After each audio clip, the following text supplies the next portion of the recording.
बकरी और बाघिन की कहानी। एक गांव में बूढ़े दंपत्ति रहा करते थे। संतान न होने के कारण वे दोनों बहुत दुखी थी। वक्त गुजरता गया और उन्हें अकेलापन काटने लगा। एक दिन बूढ़े आदमी ने बूढ़ी दाई से कहा, कब तक हम अकेले रहेंगे? अब मन नहीं लगता, घर काटने को दौड़ता है। क्यों न हम एक बकरी ले आएं? ये तो बहुत अच्छी बात कही तुमने, बूढ़ी दाई खुश होकर बोली। उसी दिन बूढ़ा बाजार गया और 4 कौड़ी देकर एक बकरी खरीद लाया।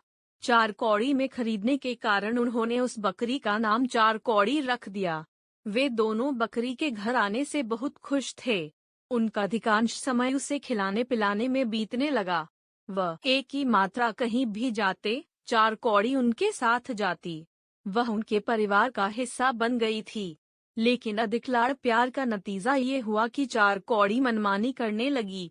वह आस पड़ोस के किसी भी घर में घुस जाती, उनकी बाड़ी की सब्जियां खा जाती, जिससे सारे पड़ोसी परेशान होने लगे। अब आए दिन पड़ोसियों की शिकायतें घर आने लगी। बूढ़ा आदमी और बूढ़ी दाई 4 कौड़ी की शिकायतें सुन सुनकर तंग आ गए। एक दिन बूढ़े आदमी ने बूढ़ी दाई से कहा, इसकी मनमानी बढ़ती जा रही है, इसे जंगल में छोड़ आता हूँ। बूढ़ी दाई को यह बात जंची नहीं। वह बोली, इस बेचारी को जंगल में क्या छोड़ना, दिन भर घर में रहती है, इसलिए मनमौजी हो गई है। इसे अब राउत के साथ चढ़ने भेज दिया करेंगे। दिन भर जंगल में रहेगी, शाम को घर आ जाएगी। घर पर कम रहेगी तो किसी को परेशान भी नहीं करेगी। बूढ़ा मान गया और उसी दिन राउत से जाकर 4 कौड़ी को चराने की बात कर ली। अगले दिन से राउत 4 कौड़ी को जंगल में चराने ले जाने लगा। लेकिन कुछ ही दिनों में वह उससे परेशान हो गया, क्योंकि वह उसकी कोई बात नहीं सुनती थी, इधर उधर भागती रहती थी। आखिरकार उसने उसे चराने से मना कर दिया। अब वह फिर से पूरे दिन घर पर रहने लगी। कुछ समय बीता तो उसने 2 बच्चों को जन्म दिया, हिरमिट और खिरमिट। अब तो पड़ोसियों की और आफत आ गई, क्योंकि 4 कौड़ी के साथ हिरमिट और खिरमिट भी उन्हें तंग करने लगे। बूढ़ा आदमी और बूढ़ी दाई परेशान हो गए और उन्होंने 4 कौड़ी को उसके बच्चों सहित जंगल में छोड़ दिया। जंगल में 4 कौड़ी अपने बच्चों के साथ मजे से दिन गुजारने लगी। वे दिन भर जंगल में घूमते और फूल पत्ते खाते और रात में किसी पेड़ के नीचे सो जाते। इसी तरह कुछ दिन बीते। एक दिन एक बाघिन ने उन्हें जंगल में देख लिया और उसके मुंह से लार टपकने लगी। वह हिरमिट और खिरमिट को चट कर जाना चाहती थी। 4 कौड़ी समझ गई कि बाघिन का इरादा क्या है। वह डर से कांप गई, फिर अपने बच्चों की खातिर हिम्मत कर बाघिन के पास गई और बोली, प्रणाम दीदी। 4 कौड़ी के मुंह से अपने लिए दीदी का संबोधन सुन बाघिन अचंभे में पड़ गई।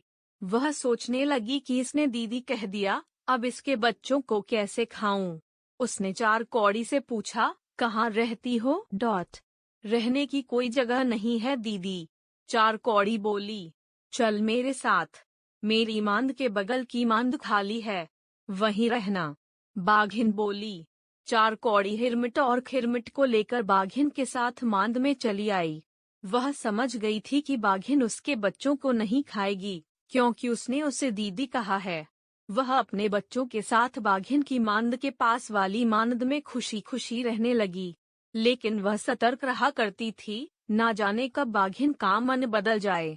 कुछ दिनों बाद बाघिन ने बच्चे दिए, एक कारा और 2 कांगरा। बच्चे होने के बाद से वह शिकार पर नहीं जा पा रही थी। अब भूख के कारण वह बकरी के बच्चों को खाने की योजना बनाने लगी। 4 कौड़ी ने बाघिन की आंखों को पढ़ लिया था। वह बार बार उसे दीदी पुकारती, ताकि उसका मन बदल जाए। कुछ देर के लिए बाघिन का मन पिघलता भी, पर बाद में भूख हावी होती तो वो फिर उसके बच्चों को खाने के लिए लालयित हो जाती। एक शाम उसने 4 कौड़ी से कहा, तुम तीनों अब से हमारे साथ सोया करो, बच्चे खुश होंगे। 4 कौड़ी ने नानुकुर की तो बाघिन बोली, तीनों न सही, अगर खिरमिट या हिरमिट में से किसी एक को भेज दो तो। 4 कौड़ी चिंतित हो गई। अपनी माँ को चिंतित देख खिरमिट बोला, माँ, मैं आज रात बाघिन की मांद में सोऊंगा और तू मेरी चिंता मत करना, मैं सुबह सही सलामत आऊंगा। उस रात खिरमिट बाघिन की मांद में पहुंचा और बोला, मौसम आ गया। उसे आया देख बाघिन बहुत खुश हुई और बोली, एक किनारे जाकर सो जा।